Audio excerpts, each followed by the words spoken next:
వందలేళ్ల క్రితం ఆ కొండ అవతల ఒక రాజ్యం ఉండేది.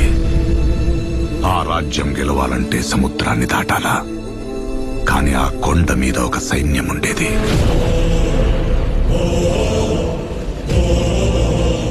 దేశం జల్లెడపట్టి రాజు తెచ్చుకున్న సైన్యం.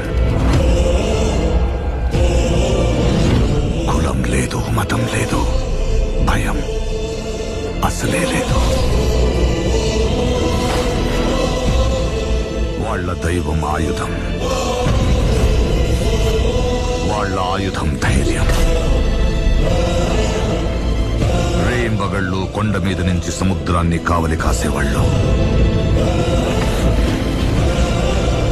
శత్రువుల రక్తంతో 100 సార్లు ఎరుపెక్కిన ఈ సముద్రానికి సాక్ష్యంగా ఈ చోటు ఎర్ర సముద్రమయ్యింది.